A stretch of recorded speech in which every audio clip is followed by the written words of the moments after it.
What's good, everybody? Welcome back to my channel. If you're new, what it do? We are live with another episode of Solo Diaries, where I just like to vibe and take you guys along with me on whatever little adventure I'm on. And then on the voiceover, I'll drop some knowledge on y'all, some real biblical advice that you can apply to your everyday life.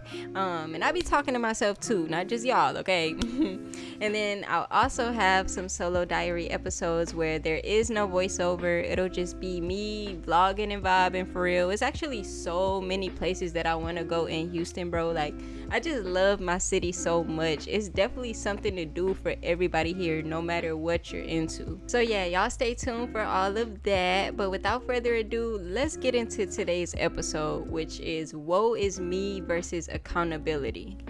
Now, first thing first, y'all know I gotta come with the scriptures, the receipts, the blueprint for the word. Today we are in John chapter 5 verse 1 through 8, and I'm gonna go ahead and read it to y'all in a way that you'll understand what's going on in the story. So the title of this story is called A Man Healed at the Pool of Bethesda. After this, there was a feast of the Jews, and Jesus went up to Jerusalem. Now there is in Jerusalem by the sheep gate a pool, which is called Bethesda, having 5 porches. In these lay a great multitude of sick people, blind, lame, paralyzed, waiting for the movement of the water. For an angel went down at a certain time into the pool and stirred up the water. Then whoever stepped in first, after the stirring of the water, was made well of whatever disease he had. Now a certain man was there who had an infirmity for 38 years. When Jesus saw him lying there and knew that he had already been in that condition a long time, he said to him, "Do you want to be made well?"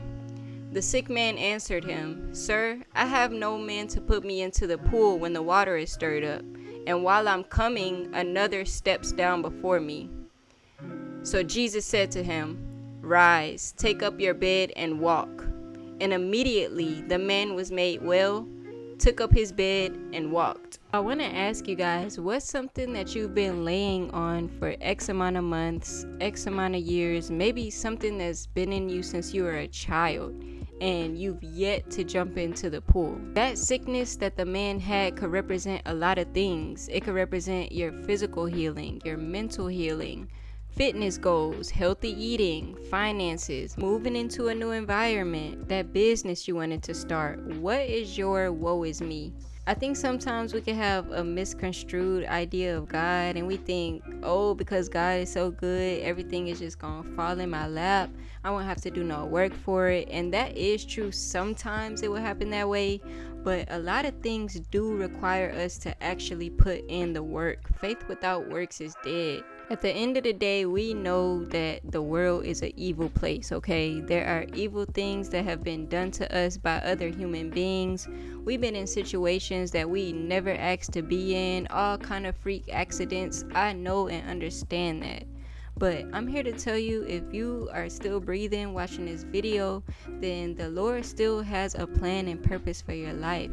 And it is not to be laying down, stuck in whatever you're currently in. He has given you the power to rise up, take up your bed, and walk. Now, although God has given us this power, He will not do the work for us. He's giving you the strength, but now it's up to you to walk that thing out into existence. And here's a tough pill to swallow. Nobody is coming to save you. Even Jesus, when he was talking to the sick man, he didn't coddle him and help pick him up off the ground. Absolutely not. He said, "Rise, get up, take up your bed and walk." So although yes, Jesus did heal him, he did not do the actual work of getting that man up off the ground. He made him do that part after he laid there for 38 years. A lot of us may be so deep in our woe is me's that we don't even realize we've subconsciously just accepted them. A lot of people become comfortable in their mess. Either they get comfortable or they just blame others, or both. And that's exactly why Jesus asked the man, "Do you want to be made well? Like, do you even want this?" because some people really do enjoy the attention and comfort they get from being unwell. Another big reason why people have the woe is me mentality is because they put the blame on others.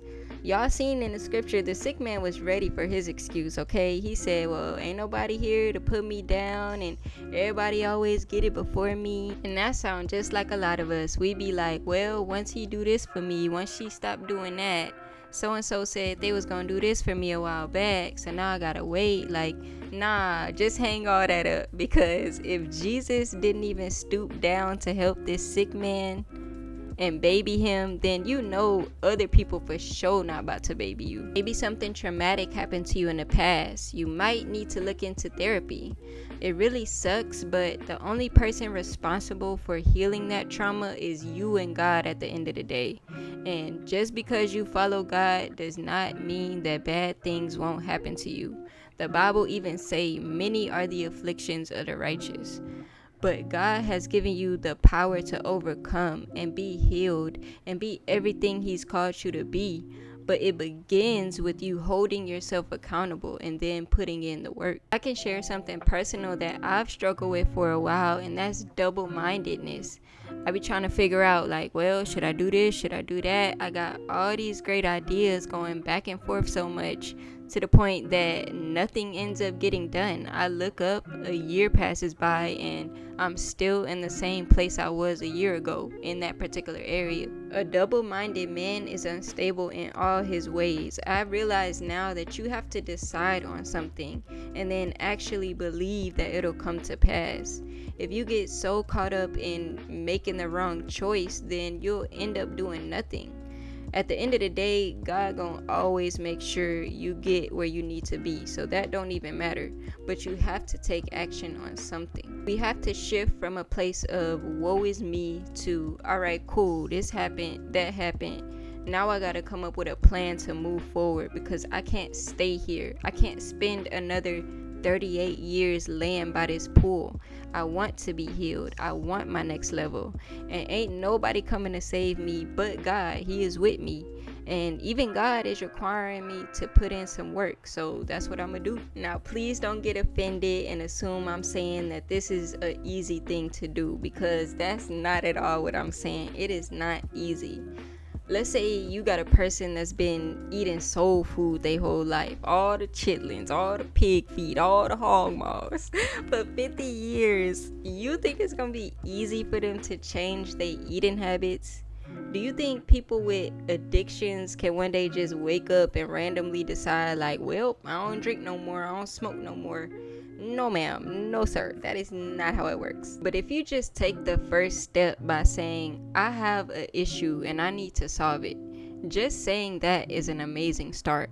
Don't say, nah, see, because it's not even my fault. What had happened was, nah, none of that.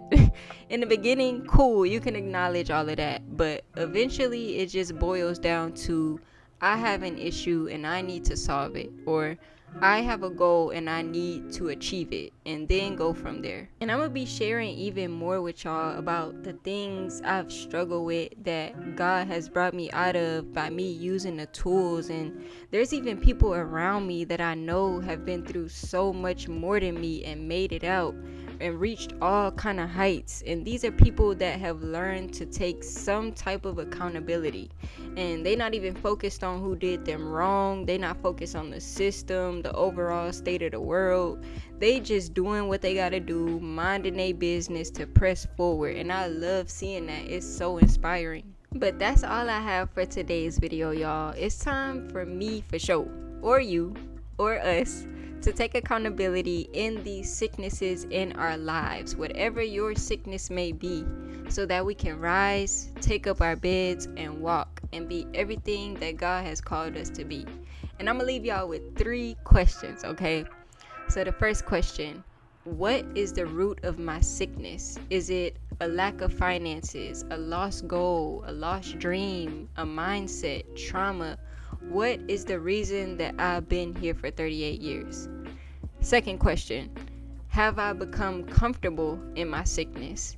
Now, if you know you're not comfortable and you've been ready to go, this question not for you. But if you think maybe you have gotten comfortable, this is for you. because Jesus was looking at him like, you look comfortable, like, do you really want to be made well? And then the third question that I have, how can I heal this sickness?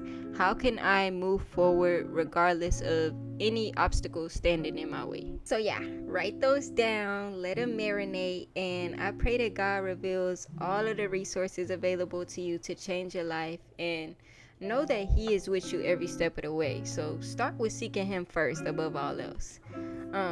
But other than that, I love you guys so much. Also, before I go, I've been wanting to do an updated flight attendant Q&A video. So if you have any questions related to that, comment down below for sure, because I'm gonna be answering everything. Okay, love you guys. Bye.